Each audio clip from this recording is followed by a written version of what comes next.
Okay, exploitation phase.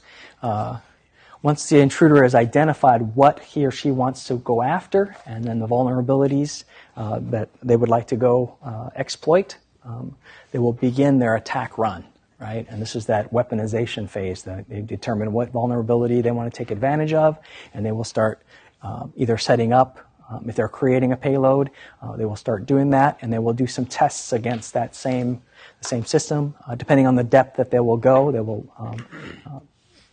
throw it against particular antivirus that's being used within that organization, right? They might use targeted, and that's what I mean by targeted malware, is that it's set up, the payload is set up in such a way or obfuscated in such a way that that particular antivirus or whatever security system that they happen to be using will not recognize that as malware. Excuse me. So this spear phishing email will have the user either execute or download and run the malicious file, right? It can be an email attachment, or it can be what they call a drive-by download, where they click on the link, and when they click on it, for some reason, it's like, wow, the web page isn't coming up, and I'm just sitting here. I wonder what's going on.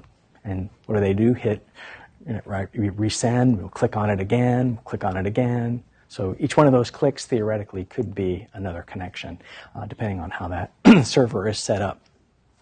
So one thing from a defensive standpoint, certain organizations have set up where, one, they have email that is only text, so it's not a clickable link when you receive the email. I don't know, does anybody have text-only email at your workplace?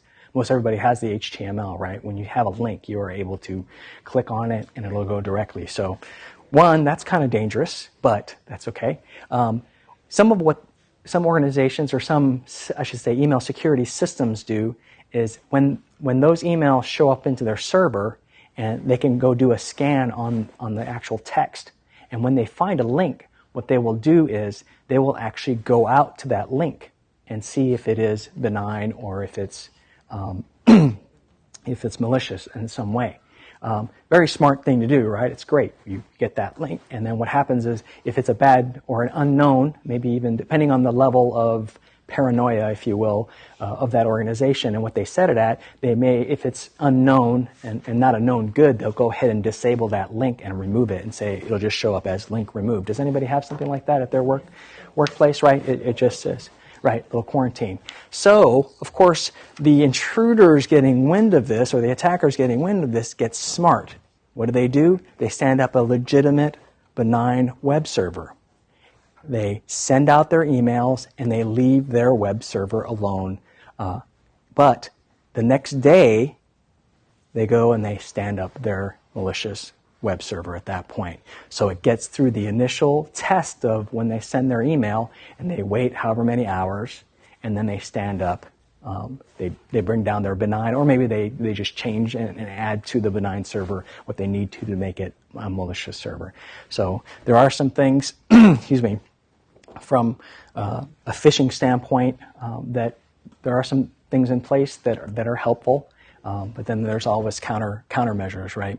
But in a situation like that, I think in my organization and some of the ones that I worked at before, if they came across a link that was malicious, even if the attackers went back and made the link legit, we were blacklisted. So no matter what, if it comes through again, now it's blacklisted and it's not. So if it's what I was saying was the very first time you try to test it, it's okay.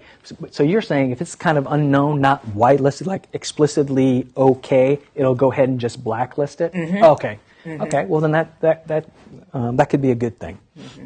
I'm also seeing where they're putting it in like a PDF, so they'll attach a PDF that looks legitimate, and then they'll, put the link in the PDF so that, like McAfee's MX Logic can't scan, for that URL. Document within it, right? Yeah. Right. Okay. So I'll share something with you as a red teamer. We actually have the ability to create batch files now that can call back and do the connection thing. And so what we do is we change the .bat to a .pdf. We go and change the batch icon, if you will, and we go and grab the Adobe icon, and we put it in that file. So now embedded in this document, which is relatively